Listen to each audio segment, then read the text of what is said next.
Hello everyone, welcome back to the 5 Minute GCSE channel, the channel where we go over GCSE topics in about 5 minutes. I want to say less, but sometimes I go over. Let's get right into it. So, let's recap. We did Germany under the Kaiser, but the second part. So what have we gone over already? Well, by the end of the 19th century, Germany was ruled by a strong but impulsive king called Kaiser Wilhelm II. It was an autocracy, as nearly all of the decisions were made by him.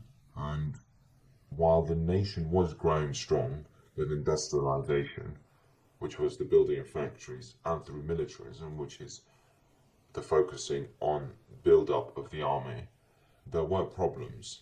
Kaiser pursued an imperialist Weltpolitik as he fought for his place in the sun, which, as we hopefully remember, was the colonization of African nations. By 1914, he ruled many colonies, but they had to be protected. And to do that, he borrowed money and funded several naval laws to have a larger fleet.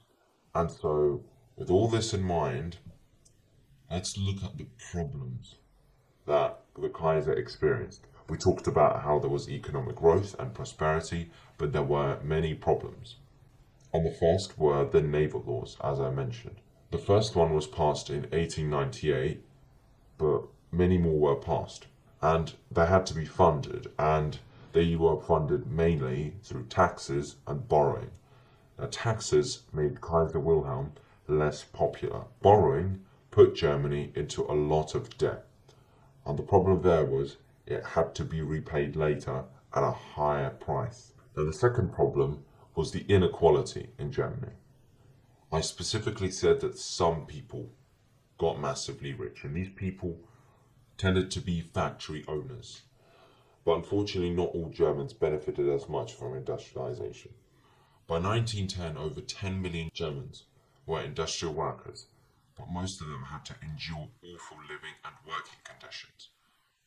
Long hours, ultimately low pay, and a general feeling of discontent led them to resent the king. And this was a problem because that pushed them towards an opposing ideology, socialism.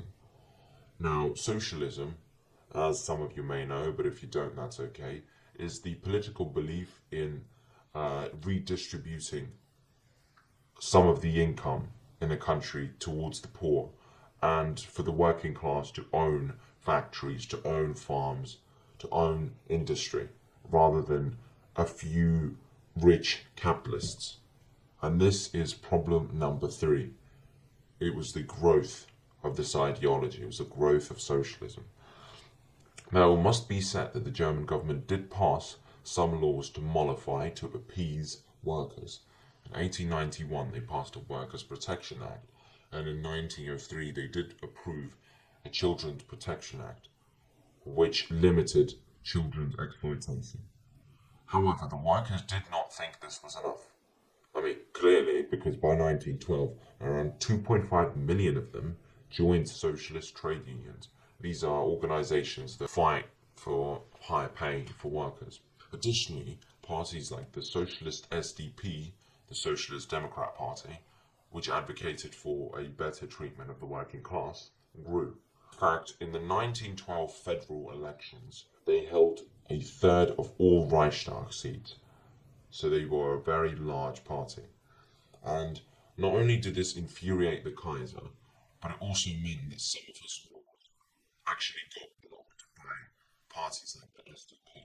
Now, this is the first time I'm doing this, but we're going to be trying a PEC, which is a practice exam question in this video, which relates to the stuff we've been studying. So this exam question is 4 marks. You should spend around 4 minutes on it. It is describe 2 problems faced by Germany before 1914. Now, if you need to look back through this video, you can do so after you finished watching. But this exam question is pretty simple. You just need to state one problem and the second problem that was faced by Germans and the German government, and then briefly explain, it says describe, but you do need to explain why this was a problem. It's a very easy question, 4 marks. Don't overcomplicate it. And just before we finish, let's look at the key terms for this video. Socialism, a political system where income is more evenly distributed and where workers have more power. The SDP, the Socialist Democrat Party, a socialist political party. And the Reichstag, the German parliament which was elected by men over 25. Thank you everyone for watching. Please make sure to leave a like and subscribe, and leave a comment if you want more episodes in these series. Thank you.